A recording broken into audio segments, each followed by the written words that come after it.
దేవుని పరిశుద్ధమైన నామానికి ఉదయకాలములో మహిమ ఘనత కలుగునుగాక. నేటి ధ్యానం కొరకు యెషయా గ్రంథం 40 అధ్యాయం. దేవుడు ఈ యొక్క యావత్తు సృష్టిలో అద్భుతమైనటువంటి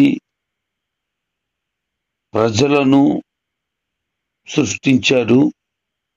అంత మాత్రమే కాదు, అనేక దేశాలు ఉన్నాయి. ఇలాగున్న దేవుడు యావత్తు ప్రపంచాన్ని వేలుతూ ప్రేమిస్తూ అద్భుతమైన కాపుదల అనుగ్రహిస్తూ ఉన్నాడు. ఆ దేవాతి దేవుడే ప్రత్యేకంగా యెరూషలేము గురించి ఈ యొక్క 40 అధ్యాయంలో తెలియచేస్తున్నాడు.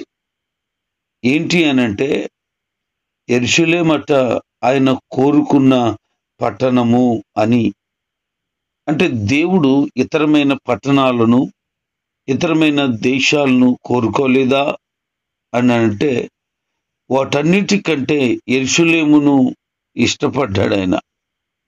ఎందుకంటే భూమికి నడువొడ్డున ఉన్నది.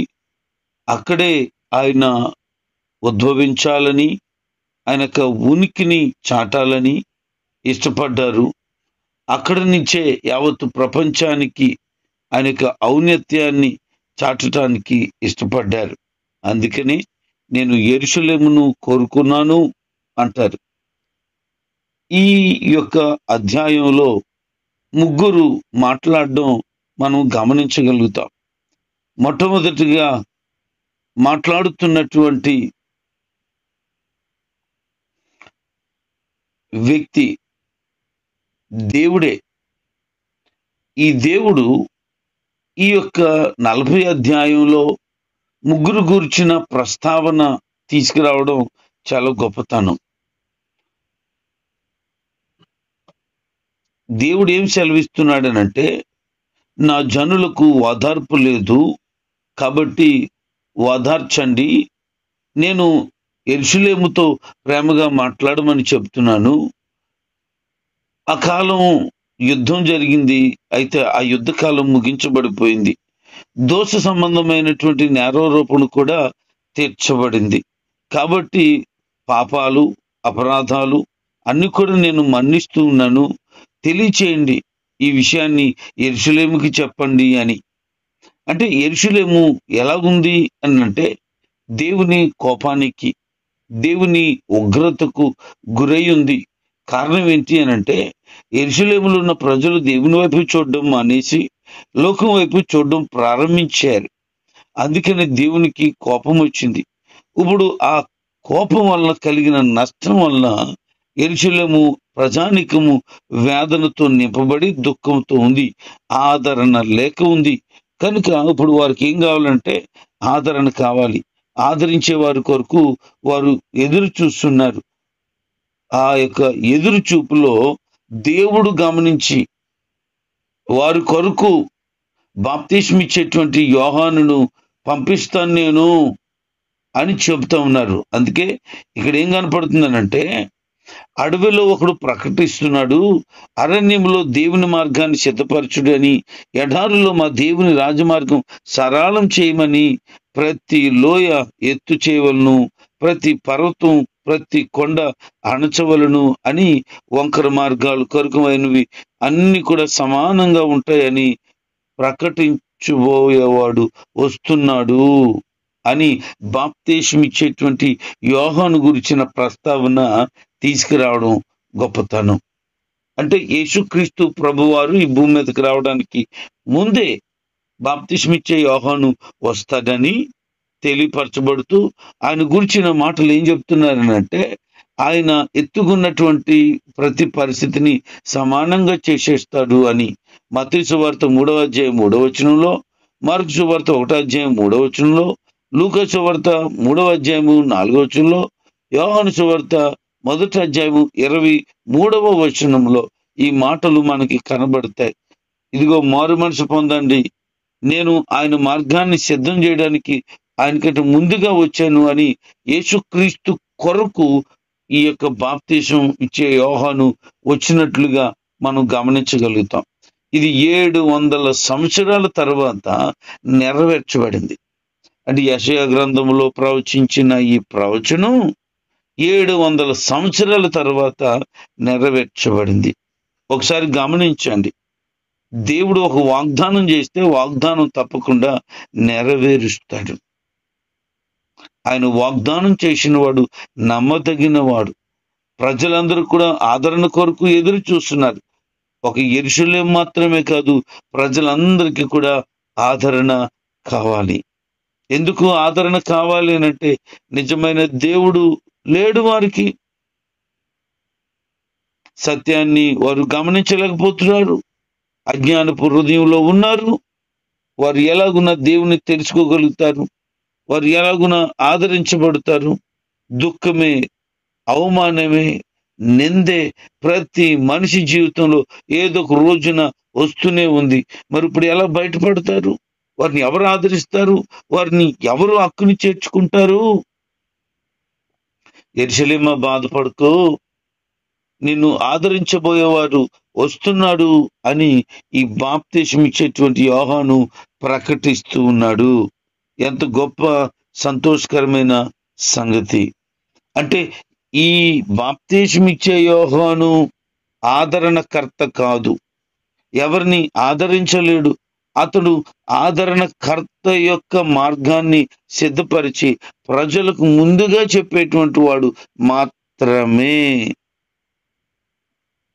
మరి ఈ రోజున ఆ ఆదరణ నువ్వు పొందాలి అనంటే, నిజమైన ఆదరణ ఎవరి వలన దొరుకుతుందో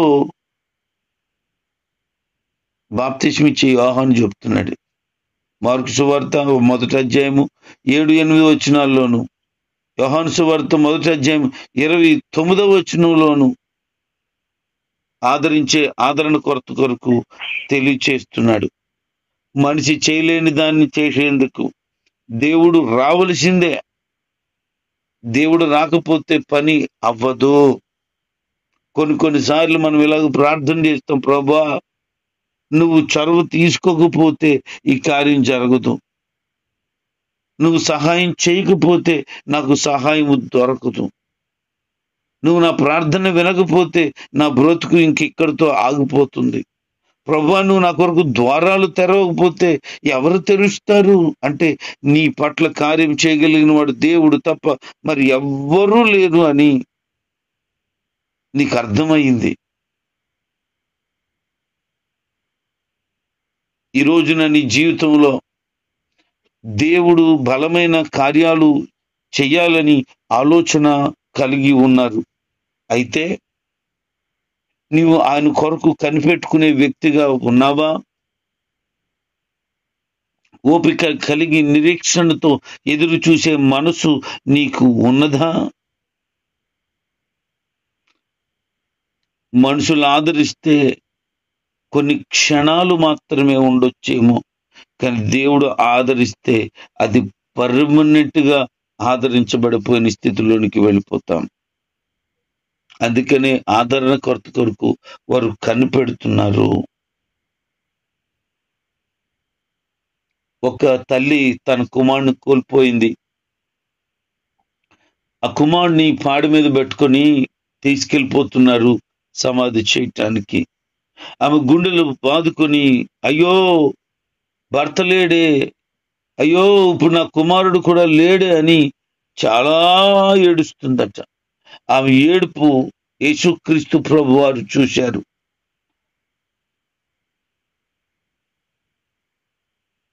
వెళ్తున్న ఆ మార్గంలో గమనించినటువంటి ఆ తల్లిని ఆదరించటానికై ఆ పాడెను కిందకి దించమన్నారు. ఆ పాడిని ఆయన ముట్టుకున్నారు.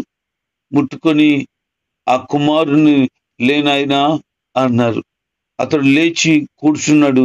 వాళ్ళ అమ్మకి అప్పగించి, అమ్మ ఏడవకో, ఇదిగో నీ కుమారుడు అని అప్పగించేశాడు. ఒకవేళ ఆ తల్లితో, అమ్మ నువ్వు ఏడవకు, మరి ఏం చేస్తాం, అనారోగ్యం వచ్చేసింది, లేకపోతే బలహీనత వచ్చింది, లేకపోతే అనుకోకుండా చనిపోయాడు, దేవుడు పిలుచుకున్నాడు, దేవుడు ఆయన రాజ్యంలో ఆ కుమారుడు ఉంచుతాడు, ఒక దినాన్ని నువ్వు కూడా చచ్చిపోతే పరలోక రాజ్యం వెళ్తావు కదా, అక్కడ నీ కొడుకుని చూడొచ్చులే, నీ భర్తను చూడొచ్చులే, బాధపడకు అని ఆదరించారనుకోండి, ఆమెకు ఆదరణ ఉండే ఉంటదంటవా? కానీ ఆమెను ఆదరించడానికి యేసయ్య చేసిన పని ఏంటి అంటే, ఆమె కొడుకుని తిరిగి ఇచ్చాడు ఆయన. ఈరోజు ఈ మాట గమనించాలి. నువ్వు కూడా ఏదైనా కోల్పోయి దాని విషయమై ఆదరణ లేక గలిబిలి చెందుతూ బాధతో నింపబడి ఉన్నావా? నువ్వేం కోల్పోయావు? నెమ్మదిని కోల్పోయావు, సమాధానాన్ని కోల్పోయావు, దేవుడు అనుగ్రహిస్తాడని ఎదురు చూస్తూ కనిపెడుతూ ఉన్నావు. అయితే నా ప్రభు నీతో చెప్తున్నాడు, నువ్వు కోల్పోయిన వాటిని పొందుకునే భాగ్యాన్ని ఆయన దయచేయటానికి ఇష్టపడుతున్నాడు. నీ పరువు పోయిందా, మర్యాద పోయిందా, విలువ పోయిందా, గొప్పతనం పోయిందా, నీ ధనం పోయిందా, నీ కుటుంబం పోయిందా? ఏం పోగొట్టుకున్నావు? ఏం పోగొట్టుకున్నావు? నువ్వు ఏది పోగొట్టుకున్నా యేసు క్రీస్తులో సమస్తము నీకు దొరుకుతుంది. అందుకే ఆయన ఆదరణ ఇవ్వడం అని అంటే ఏదో మాటలు మట్టుగా ఆదరించేవాడు కాదట, కార్యములు చేసి ఆదరించేటువంటి దేవుడు. కాబట్టి ఆ ఆదరణకర్త అయిన యేసు క్రీస్తు ప్రభు వారి కొరకు బాప్తిస్మం ఇచ్చే యోహాను ప్రకటన చేస్తూ ఉన్నాడు.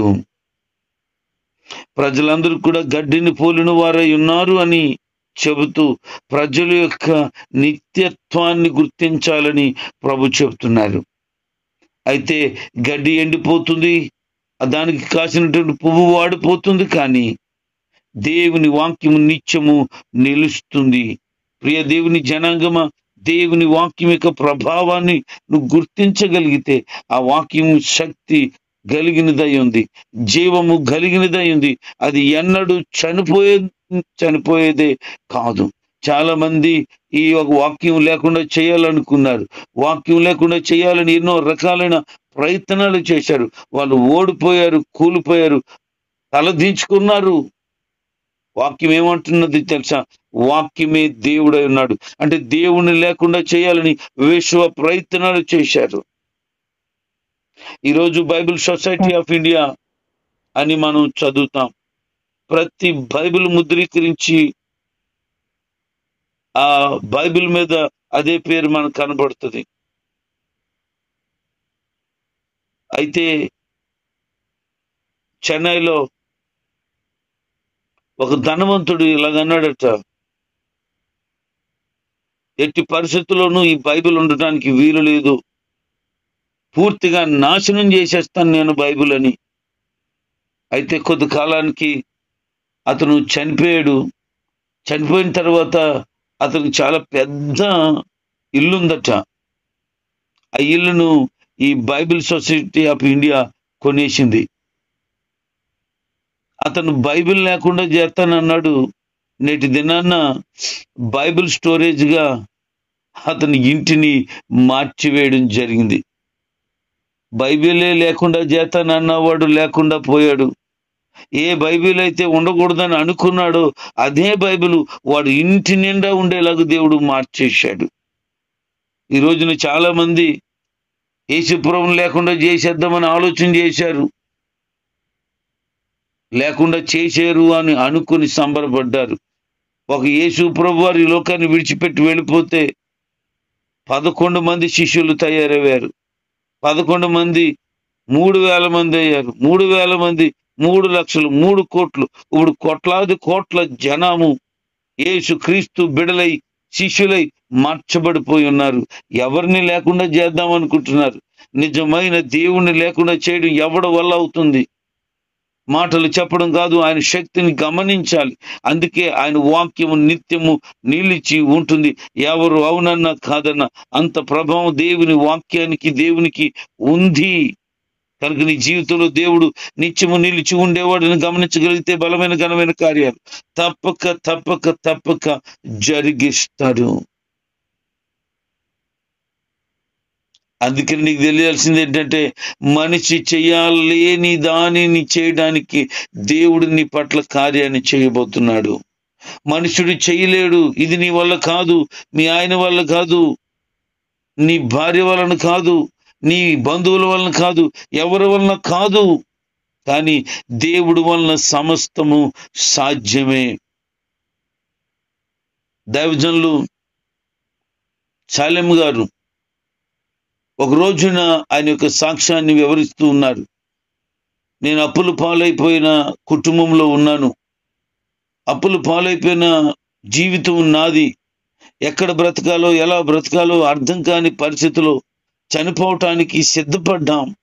అయితే దేవుడు గొప్పోడు, నన్ను పట్టుకున్నాడు, నన్ను మార్చాడు. ఈ రోజున నా జీవితాన్ని అనేక మందికి ఆశీర్వాదకరంగా చేసేశాడు.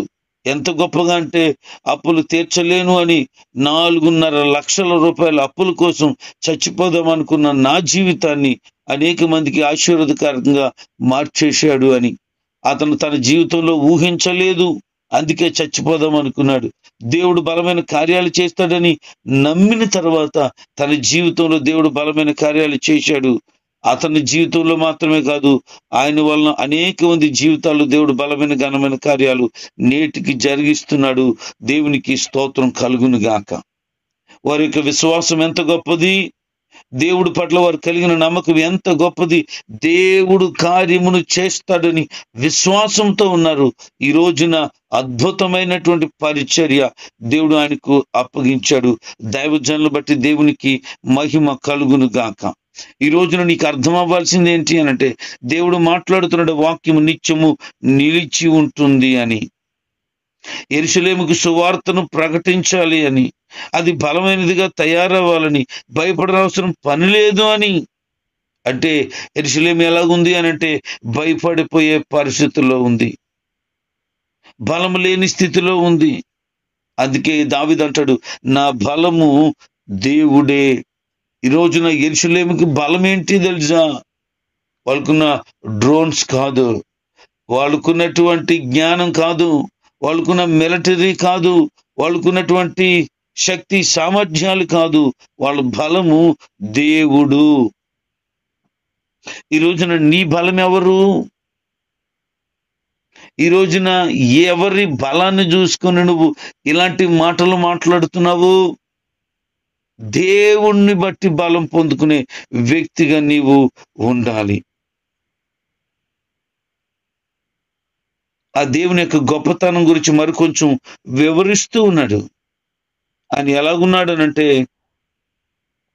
గొర్రెలకు కాపరి వలె ఉన్నాడు, వాటిని చక్కగా నడిపించేవాడుగా ఉన్నాడు, వాటి కొరకు భద్రతను సిద్ధం చేసిన వాడుగాను, రొమ్మున ఆంచుకునేవాడుగాను ఉన్నాడు.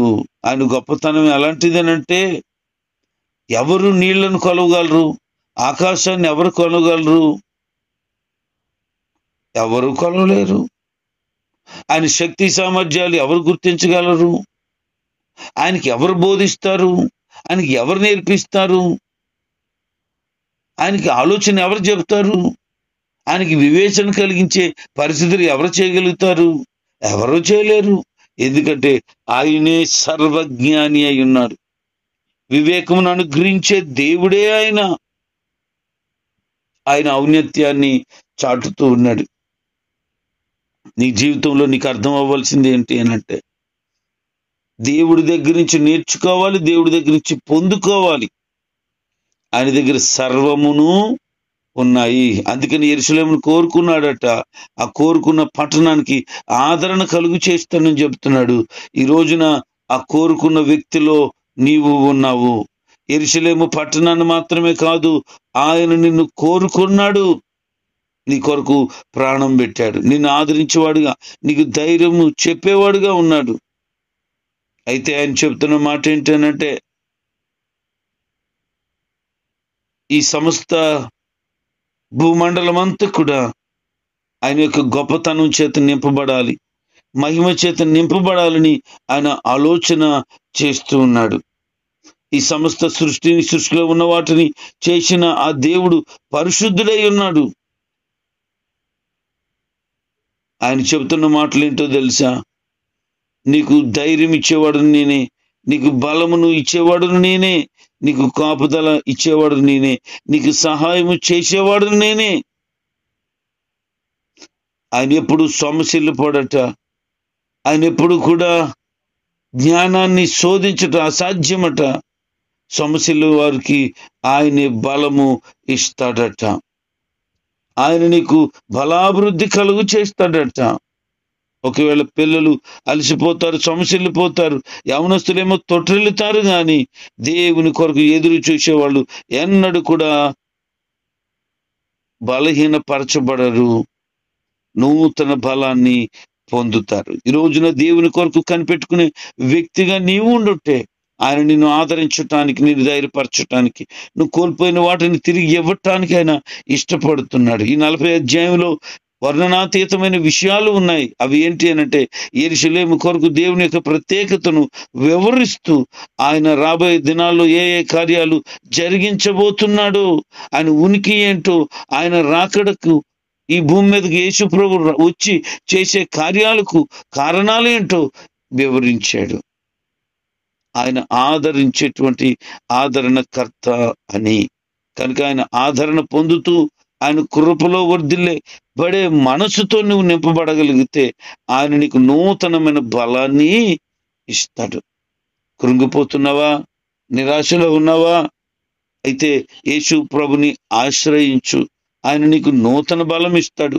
పక్షిరాజు రెక్కలు చాపి మరలా పైకి ఎగురునట్లుగా నీ జీవితంలో దేవుడు బలమైన కార్యాలు తప్పక చేస్తాడు. కనుక కృంగిపోకు, నిరాశతో ఉన్నావు అని అనుకోకు. ఏ ఏ పరిస్థితులు నిన్ను బాధ పెడుతున్నాయో వాటి వైపు చూడొద్దు. కేవలము దేవుని వైపే చూసి ఆయనలో సాగిపో. ఆయన నీకు సహాయం చేయటానికి తప్పకుండా ఇష్టపడుతున్నాడు. యెరూషలేముని కోరుకొని ఆదరించిన దేవుడు నిన్ను కూడా కోరుకొని నిన్ను కూడా ఆదరించును గాక.